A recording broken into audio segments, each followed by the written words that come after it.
Today on The Secret Case, we bring you the story of Aileen Wuornos, one of the most infamous serial killers in the history of the United States. A woman whose life marked by abuse, misery, and loneliness led her to commit brutal crimes. Aileen murdered several men while working as a prostitute on the roads of Florida, and her case has inspired multiple films, documentaries, and psychological investigations. But what led her to commit these crimes?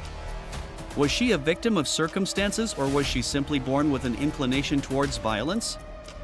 Get ready to learn the truth behind Aileen Wuornos, the highway killer.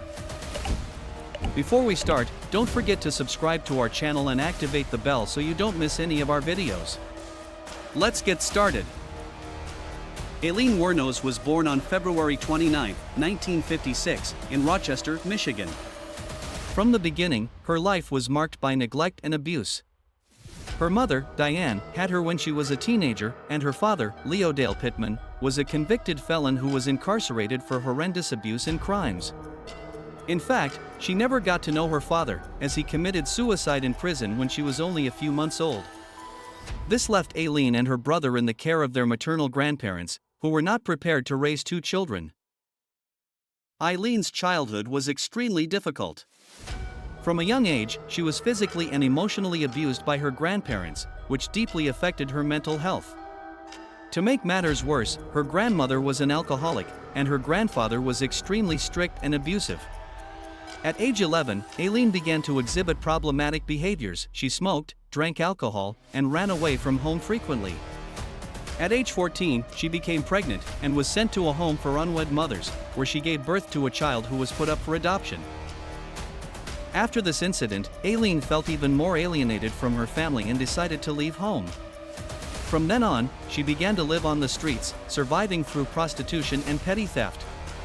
This marginal and violent life led her to develop an increasingly hard and distrustful personality. Desperation and lack of support pushed her towards a dark path from which she could never escape. Aileen spent much of her adult life roaming the highways of Florida, making a living as a sex worker.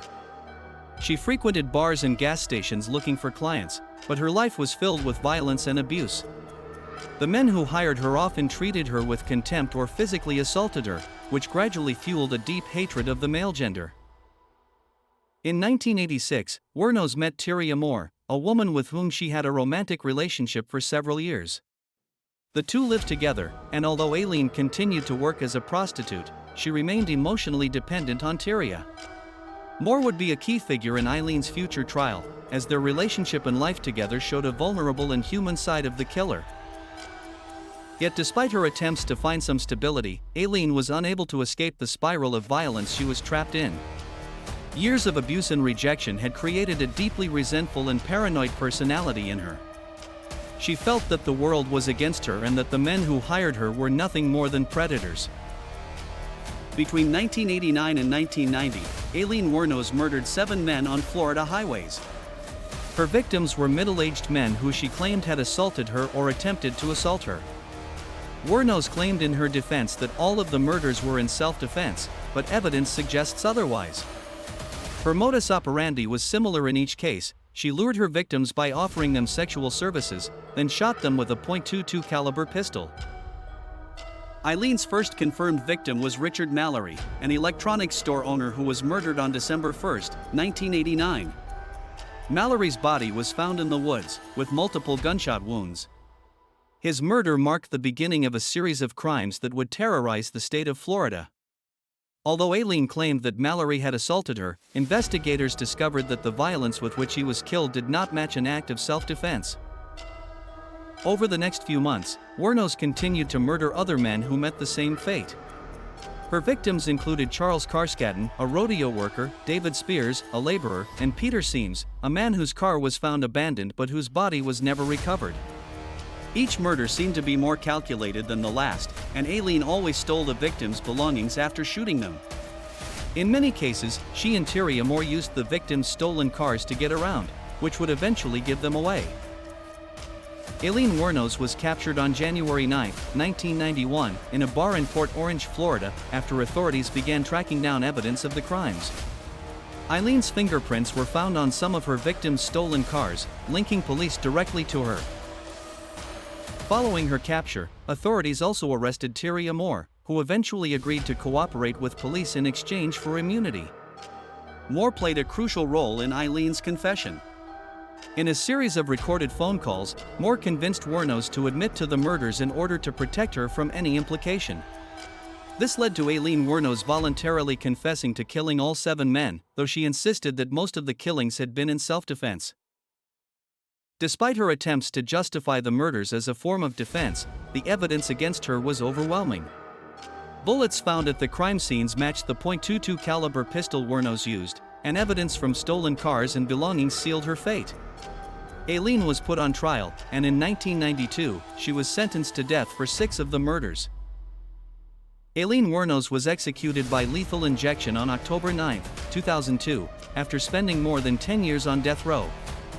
Her later years were marked by increasing mental deterioration, leading many to argue over whether she was mentally fit to be executed.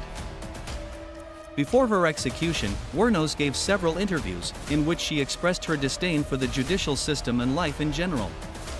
She was defiant and unrepentant, which made her an even more controversial figure. Her case has been the subject of numerous studies on violence, social marginalization, and the role that circumstances play in the development of criminal behavior. The cultural impact of Aileen Wuornos is undeniable. Her story has been told in films such as Monster, for which actress Charlize Theron won an Oscar. Her life and crimes continue to be the subject of analysis and discussion, particularly regarding the way female serial killers are perceived compared to male ones. The story of Aileen Wuornos is a tragic mix of pain, abuse, and violence. A woman who was a victim of the system and of her own life, and who ultimately became one of the most notorious criminals in history. Her case raises important questions about justice, gender violence, and society's role in creating these individuals. Don't forget to subscribe and hit the bell to not miss any of our upcoming stories about the most shocking cases in history. What do you think about Aileen Wuornos' case? Was she a victim of circumstances or a remorseless killer? Leave us your opinion in the comments, we'd love to hear what you think. And remember, if you are passionate about true crime cases, subscribe for more content like this. See you in the next video.